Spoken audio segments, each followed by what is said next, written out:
Hello everybody, my name is Aceface. Today I'm going to be trying to do some more newer player friendly stuff. I want to go and, try out some fits that would potentially be good for new players. I'm using my alpha clone, Altair Vitaka. He's just a random alpha clone I got, and he's got a few Caldari skills trained up. And I want to see if I can do it in this Moa right here, the T2 Electric Abyss. It's not particularly a popular ship to use because it's hard to apply with, like, if you have blasters, then you have very close range, and that is very dangerous because there are many ships in the or spawns in the abyss which can absolutely annihilate you. Even if you got really good tank, annihilates you at close range. So that's why blasters is not really a particularly good option. Railguns have a good range, but they got really bad tracking, so that's another thing here. But I want to see if maybe I can get this to pull through a T2 electrical. Hopefully, let's see. A caracal is often what alphas will use to solo cruiser abyss level sites. You see here, I've got a fit called Baron 50 Cal. It's not made for the abyss, but just because it's a really good sniping ship, and that's exactly what the caracal is good at. It's good at sniping, it's got good range. You've got a lot of mid slots for a lot of tank, got a lot of low slots for damage. Overall, it's just a really good and simple ship to use for the abyss. But I don't like to be a sheep that follows everyone else. I like to use stuff that's a bit different, and I also like to have ships that look good. Me personally, I think the Moa looks infinitely better than the ugly caracal. I think the ugly caracal looks something like a tripod almost. Look at this. It looks like a tripod. Do you guys not think it looks like a tripod? It looks a bit like a tripod. You could have like a camera up here. But I'm just joking. Yeah, no offense to the caracal pilots out there. I just, personally speaking, don't like it. Okay, you're entitled to think whatever you want about it. But the point is, we are going to be doing T2 Abyss now. We're going to do it in the Moa right here. I'm going to use railguns. The reason is, I personally speaking don't usually like railguns, but the reason we're going for railguns is because it's important in the abyss to have range. There are many times spawns that you have to keep your distance, and you will necessitate you having a bit of range. That's why we're going with this. Going with a damage control to provide extra tank and buffer in emergency situations. I had a bit of a power grid issues, that's why I'm going with the diagnostic system. Magnetic field stabilizer, extra DPS, tracking enhancer because the railguns don't have inherently particularly good tracking. Large shield booster for dank, EHP per second, dank boosting. Webifier to help with application, Afterburner to get a little extra speed, Multispectrum to aid our booster, and a large cap battery for some extra cap. We're not cap stable, but we will be cap stable in the electrical abyss. That's why I love to go in the electrical abyss, because you can get some nice cap recharge right there. And in the T2, we should not have much issues with the tank. We've got a large booster, and we're going to have. The Moa is like the tanky variant of a cruiser. Like usually the cruisers, they kind of have like a DPS variant, and they sometimes have a tanky variant. And in the case of the Moa, it's more like the tanky variant of a cruiser, because you can see here in its bonuses, we get bonuses to meter high rate damage and also shield resistances. So we've got quite good shield resistances right here. I'm using an alpha character, my Altair Vitaka character. This is just a random character I had. Back in the day, I made a bunch of characters that I used to make alpha clones, and I just realized, oh, I had that guy, and he's actually trained to fly a few of these ships that I wanted to show you guys, which was then the Moa here.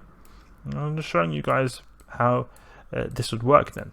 So it can obviously be better. This guy actually doesn't have maxed out alpha clone skills, so you can actually get better stuff than this guy. A very good upgrade would be to go with the Tech 2 weapons. I've got Tech 1 weapons right here. The 200mm Prototype Gauss Guns. You can see here, got the 200mm Tech 1 guns. You could use Tech 2 guns and get a lot more DPS, I think even better range. That's a potential upgrade right there. Alpha clones can use Tech 2 guns. They used to not be able to, but they can now. Okay, so this is a bunch of damas. This, we want to keep our range. Well, not keep our range, but we want to go away from them, because we don't want to have them orbit us a whole lot, because we won't be able to hit particularly well. So we're gonna now go away, double click here, throw our drones now, and activate our shield booster, webify this guy, and we're just gonna keep our range. So keep going like 15 kilometers. I'm gonna keep our range in this guy. You can see it's very difficult to hit. That's the thing with the frigate waves. It's often very difficult to hit. You have to just keep a range like this and just hope it hits sooner or later. You'll notice that when it comes to the cruiser waves, battleship waves, it's not at all as hard. or it's hard to just hit stuff quickly. You'll be able to hit stuff straight away, but when it comes to these little Damaviks that are pretty fast, it is not. It doesn't go extremely fast for you to kill them. Keep a range like 20 kilometers, but your tank, on the other hand, you can see our tank is doing really well. No issues with the tank whatsoever, and our drones do help quite a bit. You want to make sure you don't take too much drone damage. You can see we're taking quite a bit of drone damage right there, so we just don't want to have that. Keep going away. Double click here. Go to the biadaptive cache. Okay, we can Webify this guy now. And since the enemy's ships have stopped attacking our drones, we can just redeploy our drones again to get some nice extra little DPS right there. Always good to have a little bit of extra DPS. I'm going to go towards the biadaptive cache now because that's where I would want to get the loot. But I'm on the test server, so I'm not actually going to go to it because there's no real reason for it. It's not like there's any value to this stuff on the test server. The test server has stuff for free, so you could go there and just test this out yourself if you're really unsure about it.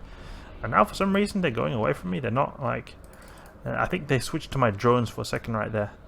Yeah, you can see he's taking a lot of shield damage, so we just start Webifying whenever they get in range of the Webifier. You can see 10 kilometer range in the Webifier, and just start shooting them.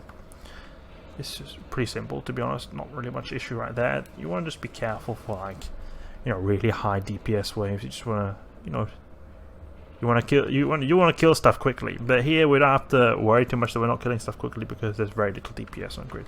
Oh no, drone lost. Yeah, you want to be careful with your drones. That's why I'm using the Tech 1 drones, because they were very little amounts of ISK right there. It doesn't really matter if I lose them because, not so much ISK lost. These are only worth like 20-50k. You get that back really quickly. I wouldn't sweat at all. It's just annoying to lose your drones because you do get a little bit of extra DPS from the drones, but it shouldn't be too much of a big deal right here.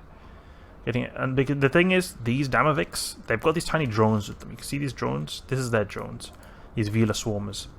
Oh, what the heck is that damage right there? Look at that. What is that? What? Ah, no. Drone's almost dead. That was a bit stupid right there. But these Damaviks, they've got these tiny drones. They can hit very easily on us. And you can see they're actually getting destroyed because there's actually something called a Deviant Automata Suppressor right here.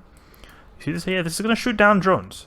So that's why you can see that their drones are also getting killed, actually. It's actually a good way to negate damage if you were taking a lot of damage from this, but we're not taking a whole lot of damage from this because of just how, we've got a pretty good active tank. You can see here, cap stable.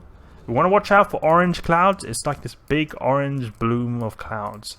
If that happens, turn off the shield booster and just pulse it. Don't use it constantly because you will run out of capacitor right there.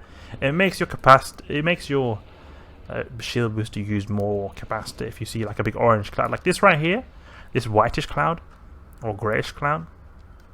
This is a tachyon cloud. A tachyon cloud makes you go really fast. And you don't want to just go, you want to be a bit wary of this too because you'll go very fast. You could perhaps go somewhere you don't want to go. Like, for example, you go out of the boundary box and you can die. Like, if I keep going into infinity, I will eventually die just because of the way the Abyss works. So that could happen if you just recklessly go into one of those tachyon clouds and don't pay attention to your speed. It has actually happened to me when I was using frigates in the Abyss. Not when it comes to cruisers though. Cruisers are a lot slower, but still, just keep that in mind. The amount of times I've had people run Abyss with me and they've gone outside the boundaries just too high. Too many people who are new to the Abyss have gone out of these boundaries right here. So you have to really pay attention to that. You do not want to leave the abyssal boundaries.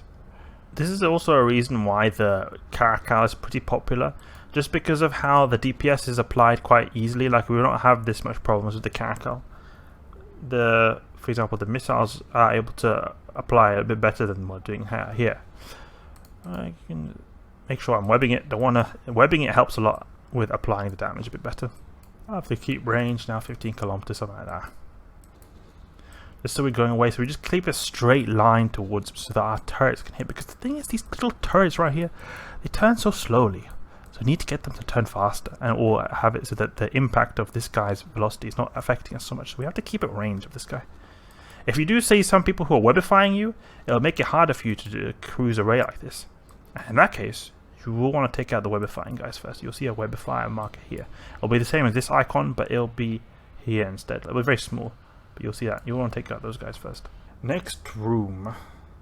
Personally speaking, I like to do, if I was an alpha clone, I'd like to do low, like Team 1, but in a frigate, because you would earn 3 times the amount as the Team 1. So you would actually earn a bit more than this. The thing is, these Cruise Abyss, I feel like they're quite a bit simpler. You need a lot of piloting skill to be able to do the frigate Abyss consistently if you're an alpha clone. So this is an example of an orange cloud right here. If we are in it, we do not want to continuously use our shield booster. In fact, we want to just avoid it. You can see we've got dissipators over here. Dissipators, new to you, they basically make your capacitor worse. We also want to take these guys out first because they will have problems with our capacitor. If we have too much problems with our capacitor, we will not be able to use our shield booster.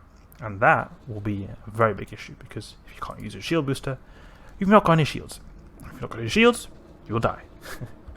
Shields is what is stopping us from not dying, and we'll keep it at range. It's just you can actually set a default range that you want to keep a distance. If you just press this button here, just keep a range from this guy. You can just shoot him.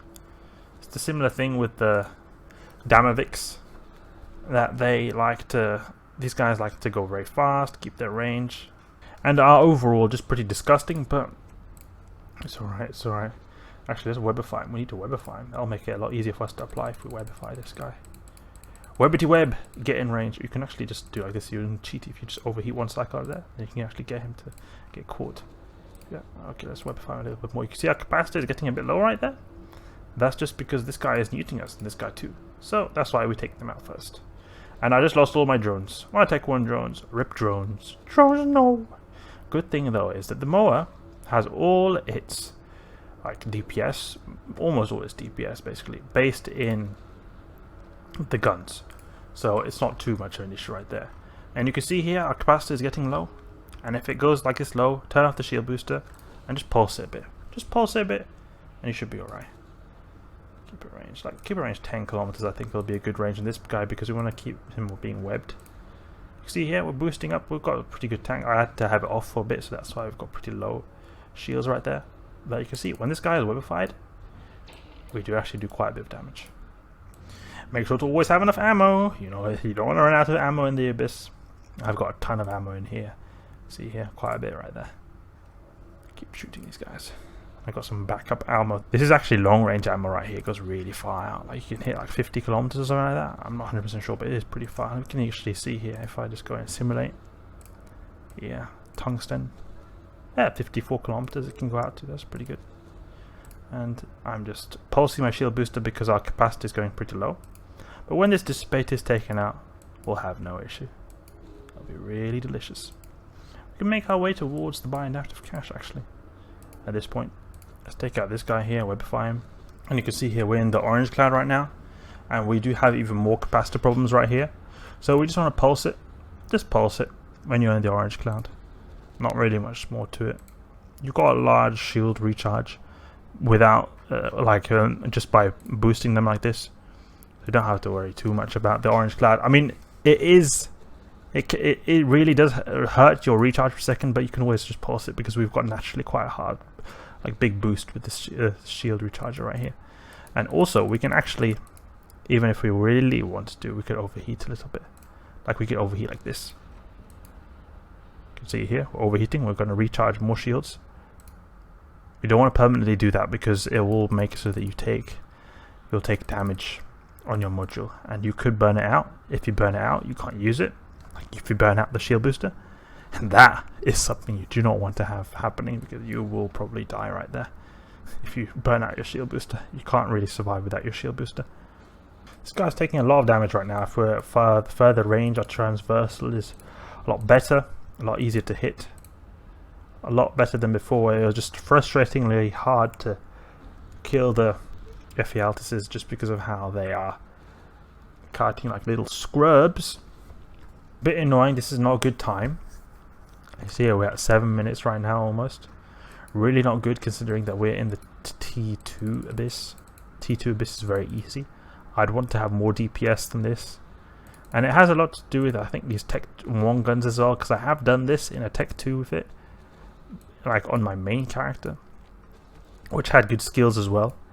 So it was able to get a lot more damage done than this.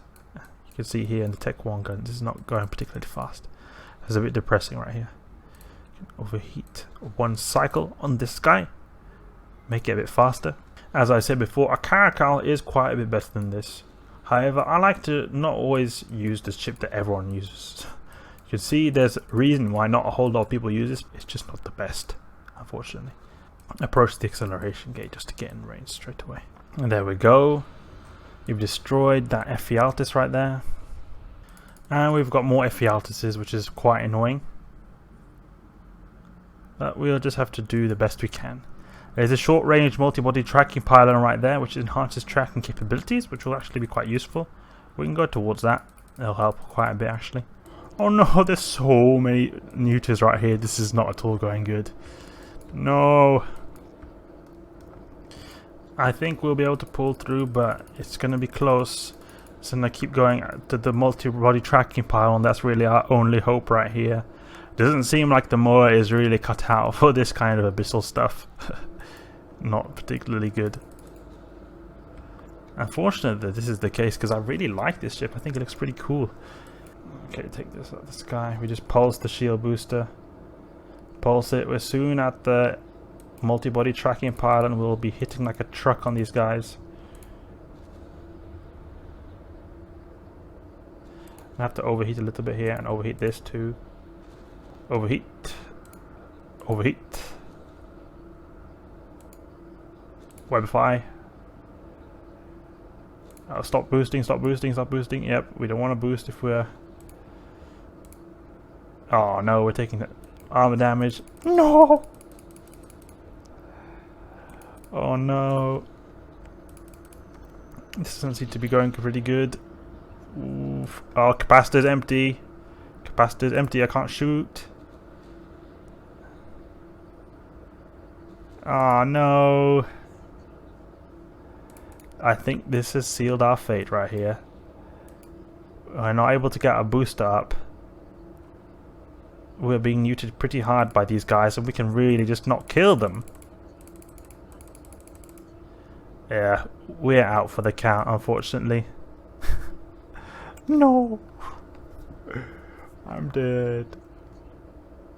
Rest in peace, Moa.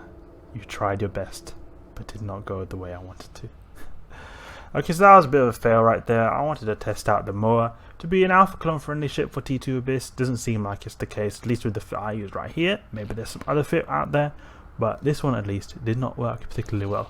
Hope you guys enjoyed this video right here, and if you did, please leave a like and subscribe. I'll catch you guys later.